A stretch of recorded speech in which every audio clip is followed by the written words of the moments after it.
જય સિયારામ મિત્ર, હું છું આપનો પ્રકાશ ભુવા. મારી ચેનલમાં ફરી એક વખત આપનું હાર્દિક સ્વાગત કરું છું. અને આજે હું છું પોરબંદર જિલ્લાના રાણાવાવ તાલુકા એટલે કે રાણાવાવ પ્રોપર રાણાવાવ ગામની અંદર જ તે. અને આજે અમારો પડાવ તમે જે રીતે જોઈ રહ્યા છો તે રીતે જામવંત જેની ગુફા છે તે ગુફાના અમે તમને દર્શન કરાવશું. અને ખરેખર મારી સાથે સનતદાદા જોશી પણ છે. આ વિડીયોમાં મને ગાઈડ કરવાના છે અને રાણાવાવથી છે. આજે ખરેખર અમે રાણાવાવની જે મેજબાની માંડી એમાં સનતદાદા સાથે રાત્રે અમે સત્સંગ પણ ખૂબ સારો એવો નાથાભાઈના ઘરે કર્યો. અને 2 દિવસ અમારી સાથે જ્યાં સુધી દાદા લાભ આપે ત્યાં સુધી દાદા અમારી સાથે જ છે. અને દાદા, આ જગ્યા વિશે તો આપ જાણો છો બધું. હું તો આમ કહેવાય કે આ વિસ્તારમાં જ પહેલી વાર આવ્યો છું, તો મને બધી માહિતી પુરવાર કરજો અને શોર્ટમાં તમારું પરિચય એક વખત મારા દર્શક મિત્રોને આપી દો. નમસ્તે મિત્રો. આજે પ્રકાશભાઈ અને તેમની ટીમ સાથે હું રાણાવ જાંબુવન ગુફાએ પધાર્યો છું. અને અહીંયાથી આપણે 2 કિલોમીટર નજીકના અંતરમાં જ આપણે ત્યાં જઈ અને જગ્યાનો આપણે લાભ લેશું. બરાબર. હવે મારું નામ છે સનતભાઈ એસ ખીરા જોશી. હવે આ જગ્યા આમ જોઈએ તો કૃષ્ણકાળના વખતની છે અને ખૂબ જ પ્રચલિત અને પ્રભાવશાળી છે અને ચમત્કારી પણ છે. તો બાકીના જે આપણે વિષયો છે એ આપણે સ્થળ ઉપર જઈને અને આપણે રૂબરૂ ચર્ચા કરશું. જય ભારત. તો મિત્રો બની રહેજો વિડીયોમાં, ખૂબ વિડીયો ઇન્ટરેસ્ટિંગ રહેવાનો છે. અને આ જગ્યા ઉપર એવા ચમત્કારો છે જે મનમાં કલ્પના પણ ન કરી શકાય. તો તમે આ બધી વસ્તુ જોવાનું ચૂકતા નહીં. અને ઘરે બેઠા પણ દર્શન થાય તો એ પણ દર્શન જ કહેવાય. તો આ બધાનો લાભ પણ તમને મળે એવી ભાવના સાથે મારી યાત્રા ચાલુ કરું છું. જય સિયારામ, જય સનાતન ધર્મ.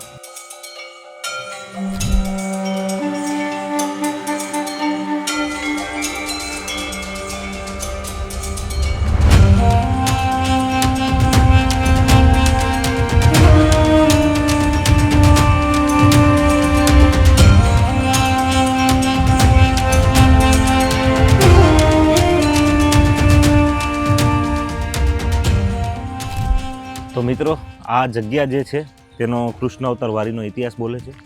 અને આ જગ્યાની અંદર જે ઇતિહાસ 5000 વર્ષ પહેલાં આશરે હતો તેના ચમત્કારો અત્યારે હાલની તારીખમાં પણ જોવા મળે છે. તો આ જગ્યાનો આ સ્થાન જ આખું દર્શનીય છે. દર્શનીય તો છે પણ રમણીય પણ છે, કારણ કે કુદરતના ખોળે આવેલું બરડા ડુંગરની ગોદમાં આ જે સ્થાન છે તે ખરેખર અમને તો જોવામાં ખૂબ મજા આવે છે. અમે તો આ પરિસરની અંદર હજી ગેટ ઉપર એન્ટર થયા, પણ છતાં એની જે નીરવ શાંતિ છે તે માણવા જેવી છે. તો ચાલો વિશેષ કાંઈ ફોર્માલિટીઝ પૂરી ન કરતાં સીધા જ આપણે મંદિરની અંદર પરિસર હું તમને બતાવું. ત્યારબાદ જે કાંઈ મંદિર દેવળ છે તે દેવદર્શન પણ હું તમને આ વિડીયોમાં કરાવું છું. જય સિયારામ.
તો મિત્રો, સનાતન સંસ્કૃતિના તો એવા સ્થાનો હું ફેર્યો છું કે જે કહેવાય ને કે ભાઈ મારી માટે તો હું દાદા એક એવો કુદરતનો મારી માથે હાથ છે એવું જ માનું છું કે આપણે સાંજ જો ફરવા જઈએ તો જવાતું નથી.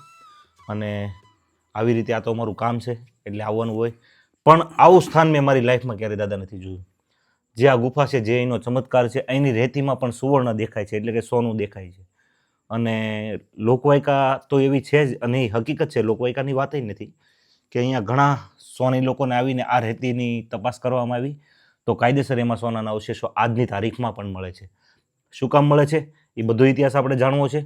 પણ આ જે જગ્યા છે, આ જે સ્થાન છે, તે ખરેખર એટલું આહલાદક છે કે અહીંયા તમે જો આ ગુફાની અંદર એન્ટર થાવ છો તો અહીંની જે કોમળ શાંતિ છે અને અહીંયા જે શિવ તત્વનો જે વાસ છે દાદા, એ આપણને અનુભવ 100% થાય છે.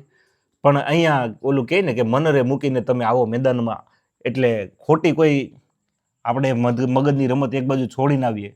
અને સનાતનની તો આ બધી સાબિતી છે દાદા, બિલકુલ. કે જે બુદ્ધિના અમુક અમે એમ કહીએ કે ભાઈ અમે બુદ્ધિની પરાકાષ્ઠા પરથી પર છીએ બધા, કે અમે જ હોશિયાર છીએ, સનાતનનો જ્યાં જ્યાં વિરોધ કરે છે એવા લોકો માટે ખુલ્લી ચેલેન્જ છે આવી જગ્યાઓ. અને અનેક જગ્યાઓ ગુજરાતની ભૂમિમાં જ અનેક જગ્યાઓ આવી છે.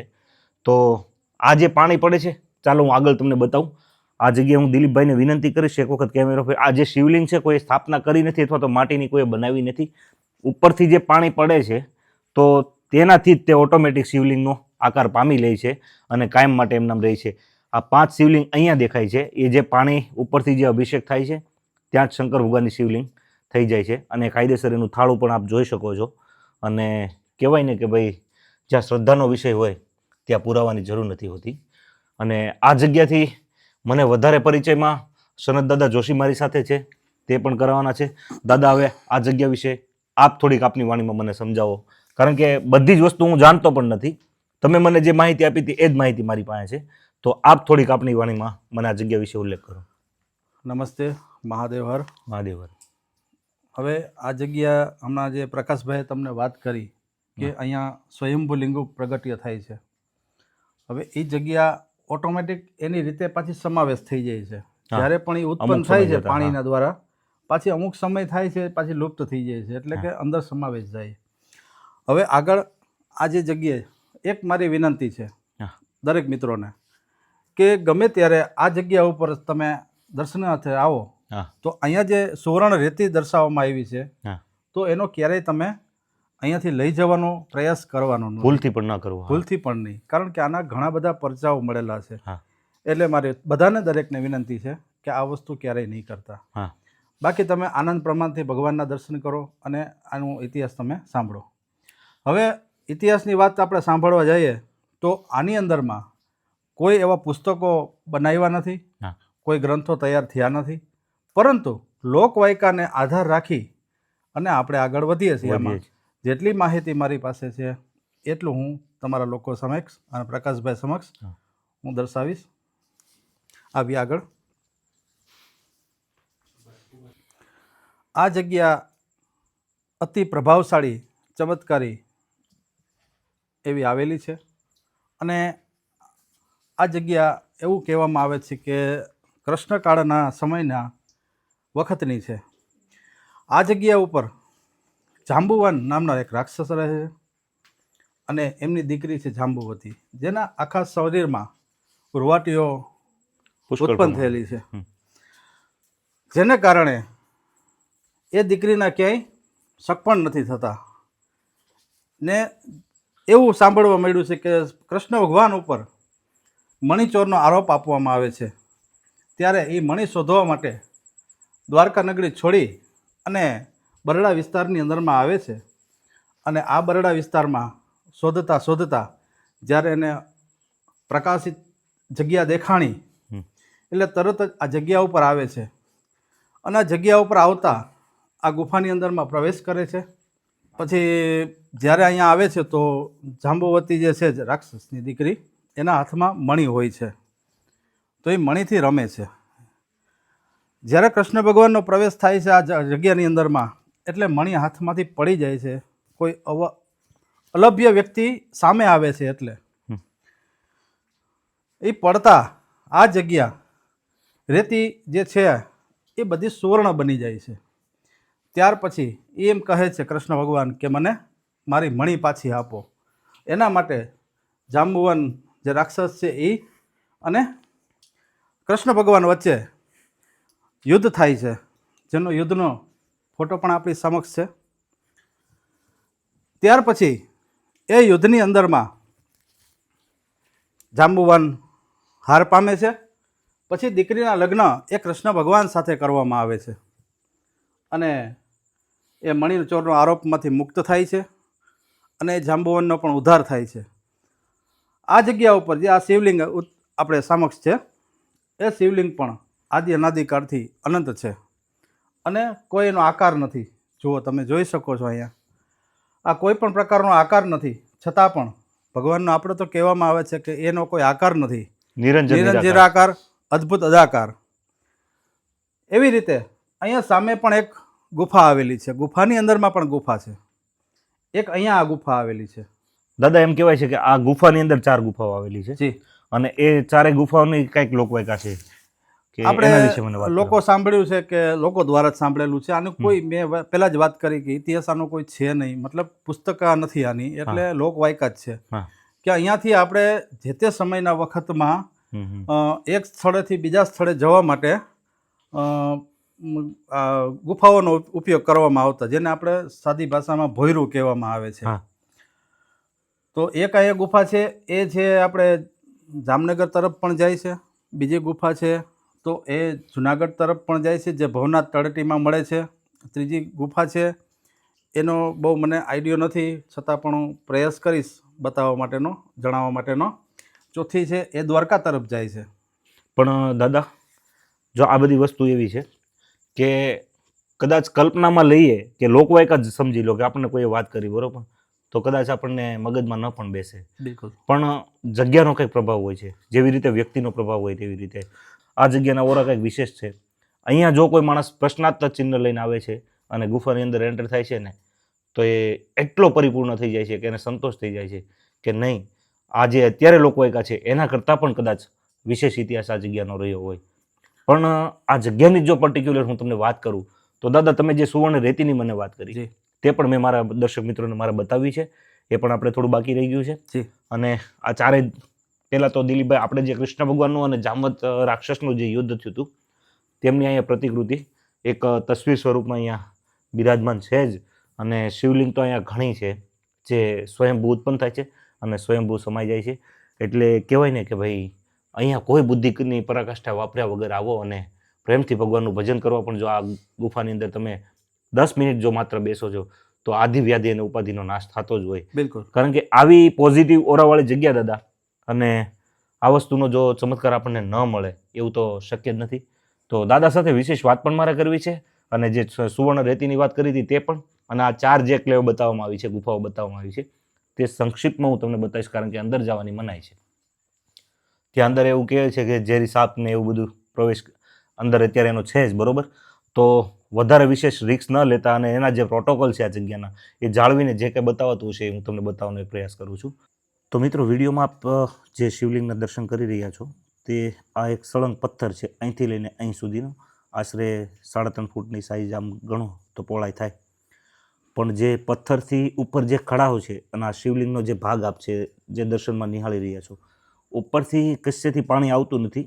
ઉપર તરફાળ બાંધેલું છે અને એ પણ કોરું છે. દિલીપભાઈ, એક વખત એ પણ બતાવી દો. અને સતત શિવલિંગમાંથી જળનો ઓટોમેટિક અભિષેક અંદર શિવલિંગથી જ થાય છે. અને પથ્થરની તમે ભૌગોલિક પરિસ્થિતિ તમે જુઓ તો આ કોઈ સીણી કે હથોડાથી કોતરીને બનાવ્યો હોય એ વસ્તુ આમાં શક્ય લાગતું નથી. આને કેવી રીતે આકાર મળ્યો હશે? આ સ્વયંભૂ શિવલિંગ છે અને ખરેખર આ જગ્યાની અંદર જેટલા શિવલિંગો છે બધા જ કાંઈક ને કાંઈક એની કહાની છે. અને બીજા શિવલિંગ છે તે તો સમજી લો કે સમય જતાં એ જ જગ્યામાં પાછા વિલુપ્ત થઈ જતા હોય. પણ આ તો દાદા સદીઓથી છે ને. ક્યાં ગયા દાદા શરદ દાદા? આ સદીઓથી છે. હા, હજારો વર્ષોથી આ શિવલિંગ આમનામ આની આ સ્થાપના છે, બરાબર. અને ઓટોમેટિક ગંગાજીનો પ્રવાહ એમાંથી આપણને જોવા મળે છે. તો ખરેખર આજના દિવસોમાં પણ જો કોઈ કહેતું હોય કે સનાતનની શું તાકાત છે, તો સનાતનની આ તાકાત છે. આ એવી જગ્યા છે, અહીંયા જો સ્ટાઇલ મારેલી છે, બરાબર. તો આની અંદર પાણીનો અભિષેક કોઈ કરતું નથી. આ શિવલિંગ તો પણ 24/7 ભીનું ને ભીનું રહે છે. તો તે પાણી ક્યાંથી આવે છે? એટલે બુદ્ધિની પરાકાષ્ઠા એક બાજુ મૂકીને જો તમે દર્શનના ભાવથી જો અહીંયા આવો છો તો આ જગ્યાનો તમે પાર પામી શકો. બાકી તો જય સિયારામ. એટલે અમારે તો એવા લોકોને બતાવવું છે કે જે સનાતનના ફોલોઅર છે, સનાતનના જે કહેવાય ને કે ચાહકો છે. બાકી વિરોધીઓ માટે તો અમારો પ્રયાસ છે પણ નહીં. તો મિત્રો, આ જગ્યા ઉપરથી મેં 10 મિનિટ હું દાદાની સામે બેઠો અને આરાધના કરી, પણ પણ ખરેખર મારો જીવ ક્યાંય 5 મિનિટ એક જગ્યા ઉપર ખૂતે નહીં, પણ આ જગ્યા ઉપર કદાચ 5 કલાક બેસવાનું થયું હોય તો પણ વાંધો ન આવે.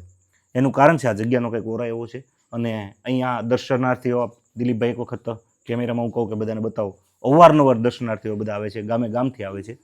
પણ અહીંયા તમે જે કંઈ ભાવના લઈને આવો છો, થોડી વાર પહેલાં સનત દાદાએ મને વાત કરી કે તમારી સાત્વિક કંઈ ભાવના હોય છે તો દાદાના ચરણમાં તમે અરજી કરો તો એ 100% પૂરી થતી હોય છે. તો મિત્રો, આ જગ્યા ઉપર અમને એક સનાતની પરિવાર મળ્યો છે અને અહીંયા એના પરિવાર સાથે આ લોકો યાત્રા ઉપર આવ્યા છે. અને તો ચાલો તેમનો કેવો ભાવ રહ્યો છે, કેવા એના અનુભવો રહ્યા છે તે વિશે આપણે થોડુંક જાણવાનો પ્રયાસ કરીએ. અને તારાબેન બારૈયાનો પરિવાર આ જગ્યા ઉપર દર્શને આવ્યો છે. તારાબેન, કેટલી વખત આ જગ્યા ઉપર તમે આવ્યા છો? તો આ ફર્સ્ટ ટાઈમ જ આવી અહીંયા. ફર્સ્ટ ટાઈમ આવ્યા છો. કેવી તમને અનુભૂતિ લાગી એનું? બહુ મજા આવી. આજનું આ દ્રશ્ય જોઈ હા હા. છે. અને પહેલા ક્યાંય હજી આપ સુધી પ્રોપર મને ક્યાંથી આવો છો? અમે પ્રોપર રાજકોટથી આવ્યા. રાજકોટથી આવ્યો છે. બેન, તારું નામ શું છે બેટા? બારૈયા દ્રષ્ટિ. દ્રષ્ટિબેન, કેવું લાગ્યું બેટા તને અહીંયા? મસ્ત છે. મસ્ત. અહીંયા આ જગ્યા ઉપરથી તમને કંઈ શીખવા મળ્યું? હા, કે ગુફાની અંદર આ બધું સ્થળ ભગવાનનું જોવા મળ્યું. મનની હા. શાંતિ માટે એમ મનની કે શાંતિનું. અહીંયા આવી તો પ્રોપર જગ્યા મનની શાંતિ તો જો માટે છે. એક બાળકને એવો અનુભૂતિ થતી હોય નાની ઉંમરથી કે આ જગ્યા ઉપર મને શાંતિનો અનુભવ થયો અને એનું મન એટલું પ્રફુલ્લિત થતું હોય તો આપણે પરિવાર સાથે આવી કેમ ન થાય.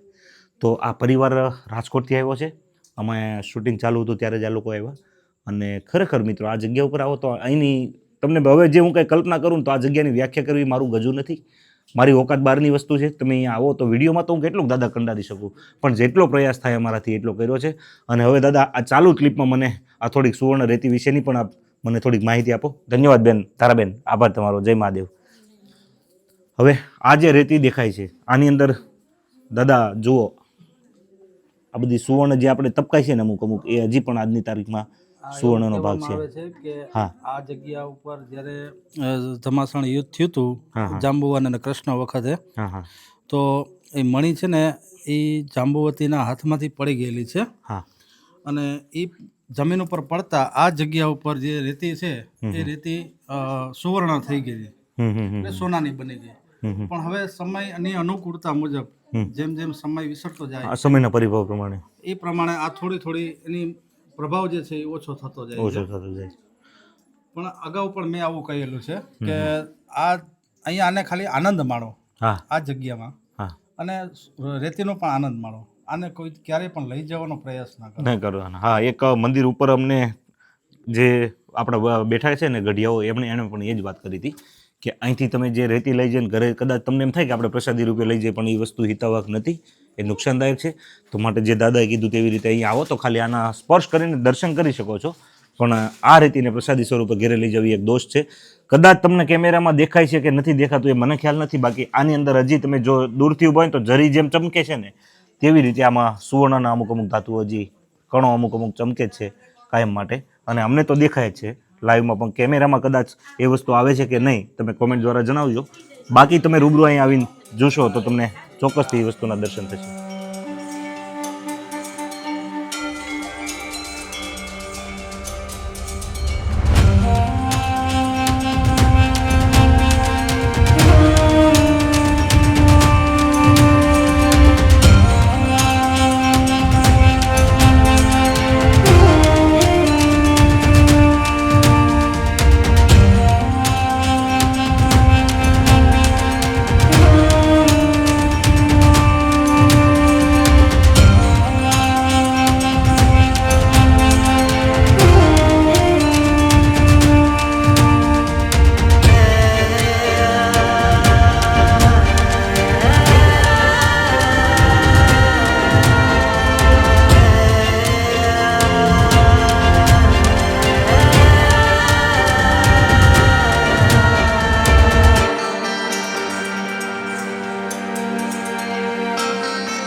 જો આ પણ ઓટોમેટિક એક શિવલિંગ છે.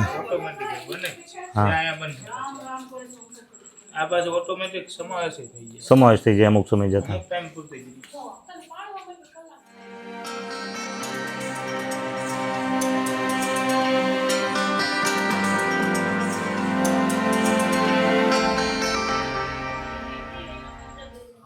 આ જગ્યા ઉપરથી ગંગાજીનો અભિષેક થાય છે. જો આ બૂંદ બની જ ગઈ છે.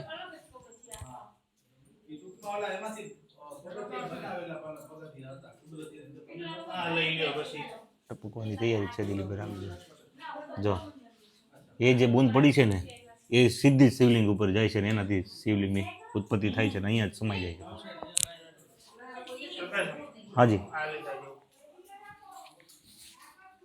અહીંયા પાછું શિવલિંગ ક્યાંય છે ને આમાં પગ મૂકીને આમ નામ ભાઈ જોઈને પગ મૂકવો પડે એમ છે. ત્યાં નથી આમ ભાઈ આવો આમાં કોઈ બનાવટી કોઈ વસ્તુ નથી આ જલધારા હા જો આ જલધારા છે મિત્રો, આ જે પાણીનો પરપોટો આપને દેખાઈ રહ્યો વગર તો એ સીધું જ અહીંયા પડે છે. તો જે જગ્યાએ પડે છે ત્યાં શિવલિંગની આકૃતિની અત્યારે નવું સર્જન થઈ રહ્યું છે. જુઓ હવે હું તમને નીચે બતાવીશ. જો એની એક્ઝેક્ટ નીચે જે મારે આંગળી દેખાય છે ત્યાં બિંદુ બતાવી છે, તે બિંદુ ઉપર પાણીનું જે અભિષેક થાય છે અને આજુબાજુની જગ્યા શિવલિંગ રૂપે એક કહેવાય ને કે એક પથ્થર એવો ક્રિએટ થઈ જાય છે કે શિવલિંગનો આકાર જ થઈ જાય છે. અને આ પથ્થર જ છે પાછો, આ રેતી જ છે આ રેતી છે રેતીમાંથી શિવલિંગ પ્રગટ થાય પ્રગટ થઈ જાય છે અને ઓટોમેટિક પાછું સમય અવકાશે પાછો સમાવેશ થઈ જાય.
અહીંયા કબૂતર તો હોય જ તે. હા, એના છે ને, ના, શાંતિ દૂતો છે ને, અમરનાથ છે તો ન્યાય એવું છે. હા એક ભગવાનની કોઈ પણ વાત છે ને સાંભળવામાં એનો અગ્રતા કર્મ પાત્ર છે.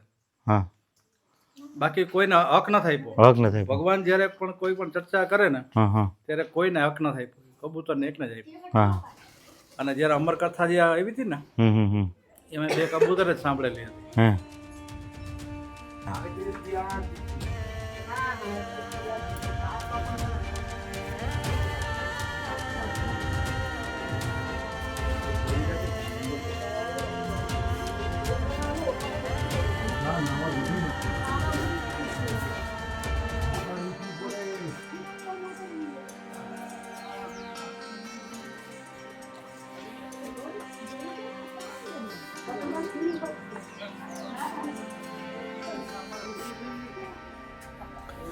હા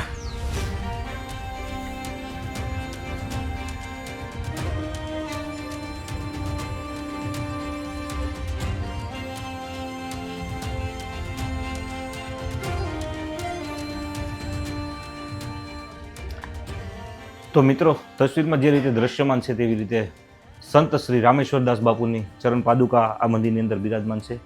અને આ જગ્યા ઉપર આ ખૂબ જ તપસ્વી સાધુ કહેવાય ને કે આ જગ્યા ઉપર બાપુનું તપ એવી રીતનું હતું કે જેના નસીબમાં હોય તેને બાપુના દર્શન થતા. થોડી વાર પહેલાં દાદાએ મને વાત કરી, સંગત દાદાએ, કે એને કેવી રીતે દર્શન થયા હતા. અને આ જગ્યા ઉપર ખાસ ઘડિયાળની માનતા આવે છે. અને હાલની તકે પણ જો તમે બાપુના ચરણમાં આવીને અરજ લગાવો છો તો અહીંયા તમારી કિંમત, તમને જે પોસાય એવી કિંમતની ઘડિયાળ તમારે અહીંયા ચડાવવી પડે. આવું તો તમે લગભગ ભારત વર્ષની અંદર કોઈ મંદિર નહીં જોયું હોય. તો આ જગ્યા ઉપર ઘડિયાળની માનતા ચડે છે.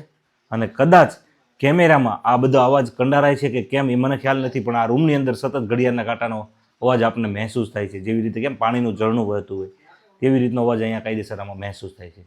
અને આ ઘડિયાળ કહેવાય ને કે જે આ માનતાની સૌથી પહેલી ઘડિયાળ, એ કેવી રીતની એની ઘટના રહી છે તે દાદા પાસેથી આપણે જાણશું. પણ પહેલી ઘડિયાળ માનતાની આ છે. જુઓ તો અત્યારે તો આ વસ્તુ, આ ડાયલ ટોન અત્યારે જોવા પણ ન મળે. અને ખરેખર કહેવાય ને કે એક અલગ જ અનુભૂતિનો અહેસાસ આ મંદિરની અંદર અમને જે થયો છે એ અમે તમને કરાવીએ છીએ અને વિશેષ આ જગ્યા વિશે આપણે દાદા પાસેથી બધું જાણીએ. તો અમારી ચેનલમાં સૌપ્રથમ આપનો પરિચય આપો અને આપ કેટલા સમયથી અહીંયા છો અને આ જગ્યાથી કેવી રીતે વાકેફ છો ત્યાંથી આપણે વાતની શરૂઆત કરીએ. પહેલાં તો સર્વ જનતાઓને મારા તરફથી જય શ્રી કૃષ્ણ, જય શ્રી કૃષ્ણ. જય દ્વારકાધીશ, જય દ્વારકાધીશ. જય ભોળાનાથ. જય ભોળાનાથ. આપણે જે સ્થાનમાં ઉભ્યા છીએ, હા. જે આ સ્થાન છે, જે સતયુગના સમયથી છે. હમ. કારણ કે જે જામોજી છે હમ. એ બ્રહ્માજીના માનસ પુત્ર છે. હા. જ્યારે પૃથ્વીની ઉત્પત્તિ થઈ હા. ત્યારે જ બ્રહ્માજીના માનસ પુત્ર તરીકે જામોજી ઉત્પન્ન થયા અને જામોજીએ આ સ્થાનને પોતાનું રહેવા માટેનું સ્થાન બનાવેલું છે. હમ. આ એમની જગ્યા છે. અને જે અંદર તમે ગુફામાં દર્શન કર્યા ત્યાં સ્વયંભૂ મહાદેવ છે કે ઉપરથી જળના બિંદુઓ પડે છે જેનાથી શિવલિંગ બને છે. હમ. અને ઘણો સમય પસાર થયા પછી અહીંયા જે આ મહાત્મા તમે જેમના દર્શન કરી રહ્યા છો, હા. જે રામેશ્વર દાસજી મહારાજ છે, હા. એની અહીંયા ખૂબ જ તપ કર્યું તપ કર્યું. અને તપ કરી અને ઘણી સિદ્ધિઓ પ્રાપ્ત કરેલી છે. હમ. અને એ સમયની અંદર જ્યારે મહારાજ અહીંયા તપ કરતા જૂનાગઢથી એક વેપારીએ આવી અને મહારાજ પાસે પોતાની મનોકામના વ્યક્ત કરી કે મહારાજ મારું એક કામ અટકે છે, જો તમારી કૃપા બનશે અને મારું કામ થઈ જશે તો તમે જે કહેશો એ ભેટ તમને અહીંયા અર્પણ કરીશ. કરીશ. એટલે મહારાજે કીધું કે ભાઈ તમારી ઈચ્છા પૂર્ણ થશે, તમારું કાર્ય સિદ્ધ થશે, પરંતુ મારી પાસે અહીંયા સમય જોવાનું કોઈ સાધન નથી. હમ. કારણ કે ચો તરફ જંગલ હતું, સમયનો કોઈ ખ્યાલ આવતો ન હતો. એટલે એ જ દિવસે એ જે વાણિયા હતા એમનું કાર્ય પૂર્ણ થયું. હમ. એટલે એ સમયની અંદર એ વણિક વેપારીએ અહીંથી મોરબી પોતાનું વાહન લઈ અને બાપુ માટે જે તમે ઘડિયાળ અહીંયા જોવો છો, હા. આ પ્રથમ ઘડિયાળ જે બાપુને અર્પણ કરવામાં આવી, હા. આ ઘડિયાળ તેમને અહીંયા બાપુને આપી છે. આપી. રામેશ્વર દાસજી મહારાજને આ પ્રથમ ઘડિયાળ આપી. હમ. અને ત્યારથી આ પરંપરા ચાલે છે. બાપુની કોઈ માનતા રાખે છે, હમ. બાપુનું સ્મરણ શ્રદ્ધાથી વિશ્વાસથી કરે છે, એમના બધાના મનોકાર્ય અહીંયા પૂરા થાય છે. પછી દાદા આટલી બધી જે આ હોલની અંદર ઘડિયાળ છે આ રૂમની અંદર, તો આનો જે સેકન્ડ કાંટો ફરે છે એનો પણ અહેસાસ આપણને થાય છે, તેનો પણ અવાજ આપણને આવે છે. તો કાયમી ધોરણે આ ચાલુ જ કાયમ ચાલુ જ સેલ રહે ખૂટી છે. જાય તો તમે બદલી જાય બદલી જાય છે. છે. જેટલે ઘડિયાળો ચડે છે હમ. એટલી જ પાછી પ્રસાદ રૂપે પણ જાય છે. અચ્છા, જે દર્શનાર્થી આવે હા, તમે કોઈની ઈચ્છા હોય કે અમારે અહીંથી આ ભેટ સ્વરૂપે લઈ જાવી છે, અમારા લઈ જાય. ઘરની અંદર હા. આ ઘડિયાળ રાખવી છે, હા. તો એ લોકો પણ લઈ જઈ શકે લઈ જઈ છે. શકે છે. હા. અને ત્યાંથી આપણા ઓફિસ રૂમમાંથી એ લોકોને બધાને હા. પોચ લખી દેવામાં આવે છે. પહોંચ લખી દેવામાં આવે છે. તો મિત્રો આ જગ્યા કંઈક અલગ વિશેષતા ઉપર બનેલી છે અને અહીંનો કહેવાય ને ઇતિહાસ તો બહુ જૂનો છે, બહુ પૌરાણિક ઇતિહાસ છે. અને રામેશ્વર બાપુ એવી દર્શનીય મૂર્તિ હતી કે જેના નસીબમાં હોય એના દર્શન થતા. તો મિત્રો આ જે સમાધિ મંદિર આપને દેખાઈ રહ્યો છે તે પૂજ્ય રામેશ્વર બાપુની જીવન સમાધિ છે અને હાલની તકે પણ અહીંયા બાપુની ચેતના અવિરત બિરાજમાન છે જ. કારણ કે આ મૂર્તિની અંદર દાદાએ મને થોડીક વાર પહેલાં આફ્ટર શૂટ પહેલાં અમારે વાત થઈ હતી કે ભાઈ આ મૂર્તિને પરસેવો આવે છે અને કાયમના માટે એમને નવડાવવા પણ પડે છે અને તે બધી જ આપણે માહિતી દાદાના સ્વમુખેથી આપણે સાંભળવી છે. તો દાદા, કેવી રીતના તમારું આ રોજનું નિત્યક્રમ હોય છે અને કેવી રીતનું તમારે અહીંયા પૂજાપાઠ થાય છે, બધી મને વિસ્તૃત આ સમાધિ મંદિરની મને માહિતી આપો. જે રામેશ્વર દાસ બાપુ છે હા. એ જ્યારે જીવંત હતા હા. ત્યારની આપણે જેને ઘડિયાળ વિશેની આપણે હા. વાત કરીએ. એ જ રીતે બાપુ જ્યારે તપમાં ધ્યાન થયા અને એને સંસાર ત્યજી દેવાનો વિચાર આવ્યો કે ભાઈ હવે મારે ભગવાન તરફ જવાનું પ્રયાણ કરવું છે, એટલે બાપુએ જીવન સમાધિ લેવા માટે પોતાનો દિવસ અને સ્થાન અહીંયા આ જગ્યા નક્કી કરી. આપણે જે જગ્યાએ ઊભા છીએ એની બરાબર નીચે જ સ્વયંભૂ મહાદેવનું લિંગ આવેલું છે. હા, ભોયરાની અંદર. હા. હા. હા. હા. કે જ્યાં બાપુ કાયમ પોતાના સ્થાને બેસી અને ભગવાનનું ધ્યાન અને તપ કરતા, હા. એ જ સ્થાનની ઉપરની જગ્યાએ બાપુજીએ જીવન સમાધિ લીધેલી છે. અચ્છા. હા. અને જે રીતે આપણે તમે તિરુપતિ બાલાજીના દર્શન કરવા જઈએ, જ્યાં ભગવાન બાલાજીને હા. જે રીતે શરીરની અંદર પરસેવો આવે છે, હા. એ જ રીતે અહીંયા રામેશ્વર બાપુને પણ પરસેવોને વળે છે. એટલે કાયમ સવારે એને નિત્ય, જો અત્યારે ઠંડીનો સમય છે એટલે બાપુને ગરમ પાણીથી સાબુથી સ્નાન કરાવી વસ્ત્ર બધા બાપુને કાયમના નિત્ય બદલાવાના હોય છે. બપોરે જ્યારે થાળ બાપુને ધરવામાં આવે છે ત્યારે અંદર એસી પણ રાખેલું છે. હા. હા. હા. બાપુને એસીની પણ અહીંયા આપણે વ્યવસ્થા કરેલી છે. સાયંકાળની અંદર ભગવાનને ત્યાં સ્વામીજીને પંખો પણ રાખેલો છે. અને રાત્રે જો ઠંડી લાગે એના માટે થઈને એને ધૂસો પણ ઓઢાડવામાં આવે છે. હા, જે રીતે આપણી અંદર ચૈતન્ય છે, જે રીતે આપણે વાતાવરણને મહેસૂસ કરીએ છીએ એ જ રીતે બાપુ પણ અહીંયા બધી વસ્તુને મહેસૂસ કરે છે. બહુ મોટી વાત કહેવાય. અને મિત્રો આ સંતોની તો ભૂમિ રહી છે અને સૌરાષ્ટ્રની ભૂમિની તો હું તમને શું વાત કરું, પણ કહેવાય ને કે આ અત્યારે પણ સનત દાદા આ વસ્તુ મારા માટે તો આમ કહેવાય ને કે ભાઈ એક ઉત્સુકતા હશે એવી જાણવાની વાત થઈ કે ભાઈ સમાધિની મંદિરમાંથી પરસેવો આવવો અને નિત્યક્રમ મુજબ કાયમ સમાધિ મંદિરની ઉપર જે મૂર્તિ છે તેમને નવડાવવી, તો ક્યાંક ને ક્યાંક એ વાત સાબિત થાય કે બાપુની ચેતના મૂર્તિમાં કાયમી માટે અમર છે. તો અહીંયા ગમે ત્યારે આવો ને ત્યારે તમારી જે કાંઈ મનોકામના હોય તે રામેશ્વરદાસ બાપુના ચરણમાં એક વખત એની અરજી લગાવજો, 100% પૂરી થાય આવો મારો વિશ્વાસ છે. અને વિશ્વાસ છે એવું જ નહીં, રાધા કૃષ્ણની સાક્ષીમાં કહું છું, બ્રહ્મ દેવતાની સાક્ષીમાં કહું છું અને આ પ્રકૃતિની સાક્ષીમાં કહું છું. માટે અહીંયા ગમે ત્યારે આવો તો એક એવો ભાવ લઈને આવો અને દાદાના દર્શન કરો, 100% આપની મનોકામના પૂરી થાય. જય સિયારામ, જય સિયારામ.